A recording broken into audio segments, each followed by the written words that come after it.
hardness. In your handouts there's a Genka or Genka hardness scale, just to give you an idea of what's used in the industry. What they do is they take different woods and they take a steel ball measuring 0.444, I think it is, of an inch, and then using hydraulic power they push that into a sample of the wood until it reaches halfway, and they measure how much power, strength, weight, pressure was needed to do that. So the actual number isn't important, it's relationship. But you need to define the type of wood you're going to use for the application. If it's a heavy traffic area, you can't use pine, unless you're happy with it looking mucky and dirty quickly. This is quite important, in-service moisture content. It's one of the basics of the whole business. The in-service moisture content is the moisture content that the wood is going to live at. It's going to continue doing its job at. So if I take a Tramex meter here and I wander around and I test this wainscoting paneling or the door or the furniture here in a hotel, I'm going to get 8-9%, pretty consistent. No matter where I go, I'm going to get 8-9, 8-9, 8-9. And the reason for that is that a hotel is heated 24 hours a day, generally 365 days a year. It's dry. If I do the same in the average house, and the average house I'm kind of describing as somewhere where the window gets opened, air comes in, people breathe moisture, they boil kettles, spuds. Then, if I do exactly the same thing, I'm going to get 10-11, 10-11, 10-11 pretty consistently. Is that what you guys get? Yeah. If I go to the village hall, the scout hall, or a space that's intermittently heated, and I take the Tramex meter and I pop around, do the same test, I'm going to get 15, 16. That's really important to file that away, because if you buy wood flooring from the United States, it's going to be at 6 to 8% moisture content.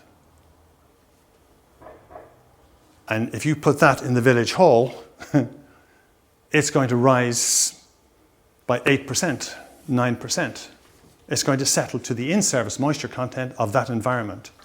So you need to file those away, and those are the basic reference points for laying a wood floor, is to see what the moisture content of the wood is and how it relates to the space you're going to put it in.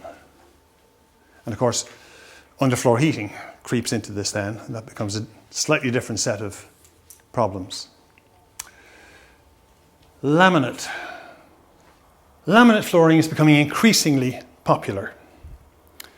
It's plastic. Some of it is good, some of it is bad. But it's more and more popular. But still, you need to know the moisture content of the concrete where that is going to be laid. Otherwise, you're working blindfold again. Would it be interesting for you to know some of the features that go to make up a quality laminate if you're specifying? I think there's about 9. And you don't have it in your notes if you want to make some notes. And I'll see if I get all 9. You guys can help me if I don't get to 9. Thickness. Simple. Thickness. Core. What is the core? Is it HDF? Is it MDF? Just some fiberboard or a relatively soft board in the middle? This is the wood fiber content in the middle. Is it waterproof? Or is it moisture resistant? Isn't it green for waterproof and blue for resistant? I suppose it depends on the brand. But nevertheless, it's one of those criteria. A big problem you often see with laminate is people washing the laminate, and cheap laminate, and the water gets washed into the end joint, and then it starts to lift. And people catch their feet on it and it just tears. To avoid that, quality laminate will seal all 4 tongue and grooves, or click system, whatever it is, they'll seal all 4. So moisture won't be allowed to get in. The quality of the print, because a laminate floor is simply printed plastic. And if you see it being manufactured, you can't touch it. If you touch it, it crumbles. It can only be handled by very soft air suction. So these individual pieces are dropped on the board by air. You can't do it by hand. It's gone. It's tiny, tiny, tiny. I forget what thickness. So the thickness and quality of the print, what paper, as they call it. They don't say oak or ash or what's the paper is in the trade. Yeah, we would look and say that's an oak or the paper.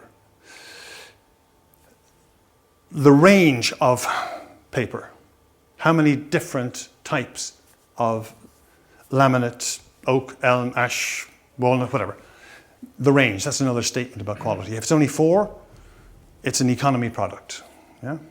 If it's 48, you'll find it's probably a better quality in line with the other things we're talking about. And last but not least is the surface layer, defined as AC. You'll see it on the EPLF website. And this is the acrylic layer on top. It's like lacquering a floor, except this is a single sheet dropped on again by air and heat treated and sealed. So the quality of that is another feature. Here's an interesting word, parquet, much misused.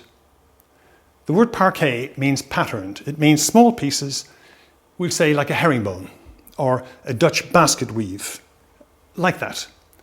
Once you use small pieces in a pattern, you call it parquet. Otherwise, it's plank or strip. We come to a little bit later. Plank, I define as 5 inches and wider. That, one piece, I mean. Single board, not strips. One piece, 5 inches or wider, plank. Pre-finished, the most abused word, I think, in the wood flooring trade. It really should say pre-sealed. And in continental Europe, when you lay a floor, you put a lacquer protector on the floor, and then you collect your money and go. But you lay the floor, you clean it, and you put a lacquer protector on. One of the best is a company called Blanchon, B-L-A-N-C-H-O-N, Blanchon. Marvelous stuff. Relative humidity. The word relative here is critical because humidity on its own has no value whatsoever. You can't use humidity without expressing the temperature. When you express the temperature, then together with it, you have something you can work with. So let me just throw some numbers at you. The most comfortable atmosphere for wood to be in is the same as humans. We relate to each other in that, to wood in that fashion. 20 degrees centigrade and 45 to 65% relative humidity. Wood is comfortable, we're comfortable, no problem. Sapwood, you see this lighter color here in the oak. That's square edge, we covered talking about GO0, GO2, GO4. Stress relieving grooves, one of these great big myths in the industry. People put stress relieving grooves in the back of boards to stop them cupping, is what everyone thinks they're putting them in there for. Solid only, but you will see it sometimes in engineered because people are not thinking the process through or saying why. Why is it going in there? It's actually a nonsense because it's weakening half of the boards and making them more likely to cup, and it's strengthening half of the boards, making them less likely to cup. So it really doesn't get you anywhere. To get anywhere putting stress relieving grooves in, you'd have to look at the grain and turn the board going through the molder, not turn the next one, turn the next one. It's how it relates to the shape of the tree is what's necessary to figure out the stress relieving groove. They put on everything now, high speed. Sorry, is there no, because there was a great thread on that on the forum, and there was a debate about whether they were stress relieving or not. So is there any manufacturing reason why they do it? Is it anything to do with the machining? Helps it go through machines better, or no other reason? It's like virginity.